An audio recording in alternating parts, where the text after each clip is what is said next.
2024 ఎలక్షన్లో హిందూపురం టీడీపీ కంచుకోట బద్దలు కొడతా లేదా వైసీపీ ఉంటుందా లేకపోతే ఏంటి? ఏకతాటిగా ఇప్పుడు వచ్చిన లీడర్లంతా పని చేస్తే హిందూపూర్ నియోజకవర్గంలో 30 ఏళ్ళగా 40 ఏళ్ళ చరిత్ర కూడా బద్దలైపోతుంది. కాకపోతే వీళ్ళంతా ఏకతాటిగా పనిచేయాలి. మెయిన్ లీడర్స్, లోకల్ లీడర్స్ అంతా పనిచేయాలా.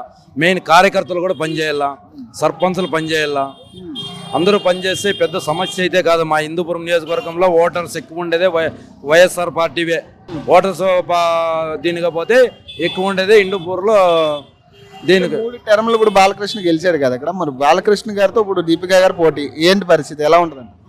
ఎలా ఉండేది ఏమీ లేదు. చెప్తున్నాను కదా, లోకల్ నాయకులు ఒకరితో కాదు, దీపికాతో లోకల్ నాయకులు మొత్తం అందరూ ఏకతాటిగా పనిచేస్తే ఖచ్చితంగా బద్దలైపోయేది గ్యారెంటీ. తిరగలేని మెజారిటీ కూడా వస్తుంది హిందూపురంలో. 5 సంవత్సరాల ప్రభుత్వ పరిపాలన ఎలా ఉందంటారు జగన్? సంక్షేమ పథకాలు అంటే ప్రతి ఇంటికి మ్యాక్సిమం 2 లక్షలు ఇంకా 3 లక్షలు ఇంటికి తక్కువే లేదు. 6 లక్షలు వచ్చిన కుటుంబాలు కూడా మా ఊర్లో ఉన్నాయి. ఒకే కుటుంబానికి 6 లక్షలు లబ్ధి పొందిండే కుటుంబాలు కూడా ఉన్నాయి మా ఊర్లో ఈ 5 ఏళ్లలో. అంతకన్నా మించి ఎవరు సంక్షేమ పథకాలు తేలేరు, ఇవ్వలేరు కూడా. ప్రతిపక్ష పార్టీ ఉన్నా కూడా, ప్రతిపక్ష నాయకులు ఉన్నా కూడా పనులు అయితే ప్రతి ఒక్కరికి జరిగినాయి. నువ్వు కుల మతం భేదం పార్టీ ఏమి చూడుకోకుండా జరిగినాయి. ప్రతి ఇంటికి వాలంటీర్ ద్వారా ప్రతి ఒక్కరిని ఇంకొక నాయకునితో పోయి అడిగే ప్రసక్తి కూడా లేదు. ఇంటి దగ్గరికే వచ్చి సంక్షేమ ఫలాలు అయితే ప్రతి పార్టీ వాళ్ళకి జరిగినాయి, ప్రతి కులానికి జరిగినాయి, ప్రతి సామాజిక వర్గానికి ఏ దానికి కూడా లోటు లేకుండా జరిగినాయి. బాలకృష్ణ 3 సార్లు గెలిచింది కదా ఇక్కడ. అందుకే అప్పుడు మాకు ముందు వేసినాడు, గొర్రెలు అయిపోయినాం, మళ్ళీ ఇప్పుడు కోలుకున్నాం, మళ్ళీ గొర్రెలు అంటే కాలేము. అందుకని ఈసారి దీపిక ఈసారి దీపిక ఖచ్చితంగా. వైఎస్ఆర్సీపీ ఉంటుందా లేకపోతే ఏది ఉంటుందంట ఈసారి? తెలుగుదేశం 3 పార్టీలు కదా. 3 పార్టీ ఇదే ఉండే, దీపికకే ఉండేది. పైన జగన్ అన్నే. ఎందుకు జగన్? ఎందుకు జగన్ అంటే పథకాలు ఇస్తున్నాడు కదా, పెన్షన్లు ఇస్తున్నాడు కదా, సీట్లు తగ్గొచ్చు అయినా కానీ 100% జగన్నే సీఎం.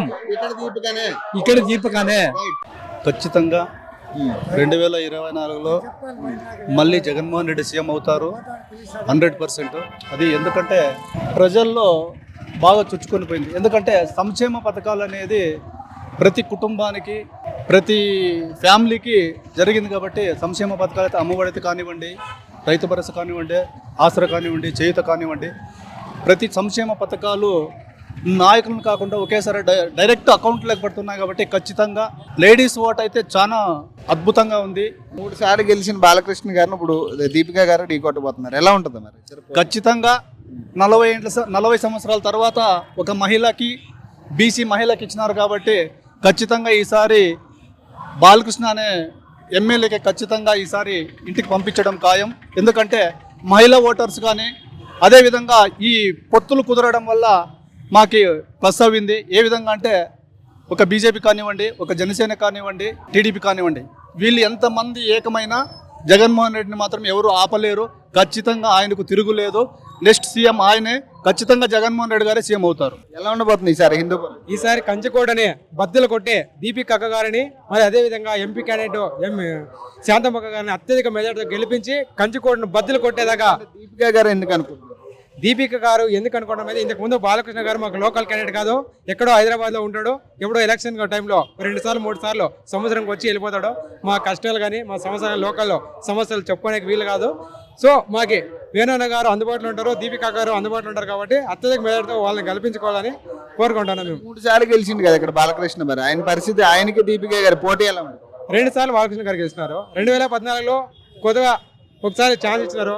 రెండోసారి ఏదో ఇక్కడ ఉన్న లోకల్ క్యాండిడేట్ల వల్ల సహానుకర్తలు లేకుండా బాలకృష్ణ గెలిచినాడే తప్ప, లేదంటే అత్యధిక మెజార్టీతో అప్పుడే ఇంకోసారి గెలాల్సినది. సో ఇప్పుడు ఖచ్చితంగా 2024లో దీపిక అక్క గారు ఎమ్మెల్యేగా 100% ఖచ్చితంగా కాబోతున్నారు. అలాగే శాంతమ్మ గారు కూడా ఎంపీ క్యాండిడేట్ గెలిచి జగన్ గారికి గిఫ్ట్గా ఇస్తున్నాం మేము ఇక్కడ. ఇప్పుడు పైన ఎలా ఉంటుంది మరి పోటీ? అప్పుడు టీడీపీ వర్సెస్ వైసీపీ కదా, ఏదొస్తాం పైన గుంపులుగా పందులు వస్తాడయ్యా. సింహం సింగల్ జగన్ అన్న, ఓన్లీ జగన్ అన్న సింగల్ గా వస్తాడు. సింగల్ వచ్చి వైనాడు 175, ఖచ్చితంగా 175 సీట్లు గెలిచి జగన్ అన్న ఆంధ్రప్రదేశ్ లో మరింత అభివృద్ధి చేయాలని కోరుతున్నాం. మీకేం ఏదుంటుందంటే ఈసారి మీ హిందూపూర్ ఎవరు గెలుస్తారు? దీపం మేడమే దీపికనే. ఎందుకు అంటే దీపిక మేడం ఎందుకు? అంతా ఇన్నాళ్ళు అంతా వాళ్ళు తెలుగుదేశం వాళ్ళు ఉంటే ఏం అభివృద్ధి చేయలేదు.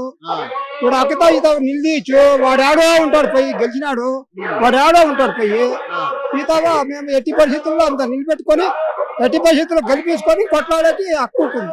ఆయన 3 టర్ములు గెలిచాడు కదా మరి బాలకృష్ణ, మరి ఆడపోయి ఉంటాడు, వానూరులో ఉంటాడు ఇక ఏమన్నా పెట్టి ఇక్కడ ఉన్నాడు. ఈవిడ ఉంటది ఇక్కడ ఎమ్మి టాక్ టాక్ ఇడే టాక్ పైన ఏది ఉంటుంది ఈసారి? పైన వైసీపీనే